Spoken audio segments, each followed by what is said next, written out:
ഇവര് ഈ പൂജ നടന്നില്ലെങ്കിൽ പണം തിരികെ നൽകുമെന്നാണല്ലോ പറഞ്ഞിരുന്നത്. തിരികെ നൽകാമെന്ന് പറഞ്ഞു. പക്ഷെ അത് പിന്നെ ഒന്നും നടന്നില്ല. അങ്ങനെ ഞാന് 7ാമത്തെ ആഴ്ച ഞാൻ അവിടെ ഇരിക്കുന്ന മാമന്റെ അടുത്ത് ഞാൻ പറഞ്ഞു, ഒന്നും നടന്നില്ല മാമ എന്ന് പറഞ്ഞപ്പോ പറഞ്ഞു നടക്കും, കുഴപ്പമില്ല എന്നും പറഞ്ഞു ഒരു തേങ്ങ മേടിച്ച് കൊണ്ടുവന്ന് വീടിന്റെ വാടകയ്ക്ക് താമസിക്കുക, അതിന്റെ വാതിക്കെ കുഴിച്ചിടാനെന്നൊക്കെ പറഞ്ഞു.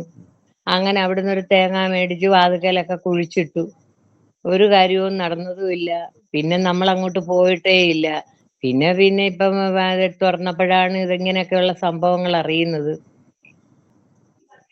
എന്തായാലും പണം പോയി. അതെ അതെ അതെ അതെ ഇത് ഞങ്ങളെയും തെറ്റിദ്ധരിപ്പിച്ചിട്ടാണ് വീഡിയോ ഒക്കെ ചെയ്യിപ്പിച്ചത്. അതെ അതെ അതെ അതെ ഇദ്ദേഹത്തിന്റെ ഈ ട്രസ്റ്റ് എന്ന് പറഞ്ഞിട്ട് നമ്പർ എഴുതി വെക്കുകയും ട്രസ്റ്റിന്റെ അക്കൗണ്ടിലോട്ടാണ് പണം മേടിക്കുന്നത് ഞങ്ങളെ തെറ്റിദ്ധരിപ്പിക്കുകയൊക്കെ ചെയ്തിട്ടാണ് ചെയ്തിരിക്കുന്നത്. എന്നിട്ട് ഇദ്ദേഹത്തിന്റെ തന്നെ പേഴ്സണൽ അക്കൗണ്ടിലേക്കൊക്കെയാണ് മേടിക്കുന്നത്, ഇദ്ദേഹത്തിന്റെ ബിനാമികളുടെയൊക്കെ. നമ്മള് പൈസയായിട്ട് കൊടുത്ത രണ്ട് പെൺപിള്ളേർ അവിടെ ഇരുന്ന് എഴുതുന്നു. അങ്ങനെ അവരുടെ കയ്യിലാണ് ഞാൻ 7 ആഴ്ച കൊണ്ട് 3500 രൂപ, ചെല്ലുമ്പോ 500 രൂപ 1000 രൂപയൊക്കെ വെച്ച് 7 ആഴ്ച അത് കൊടുത്ത് തീർന്ന്.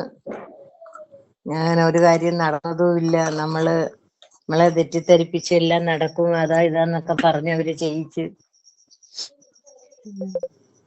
ഞങ്ങള് വന്നാല് ഈ കുഴിച്ചിട്ടിരിക്കുന്ന സംഭവം നിങ്ങൾ കാണിച്ചു തരുമോ? എന്തോ?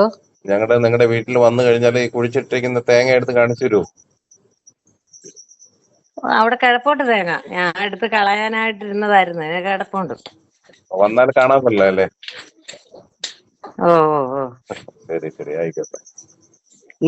ഇന്ന് വരണ്ട കേട്ടോ. ഇന്ന് പിന്നെ എന്റെ മോഡ് അങ്ങോട്ട് പോവുക ഞാന്. ശരി ആയിക്കോട്ടെ. വിളിച്ചിട്ട് വന്നോ.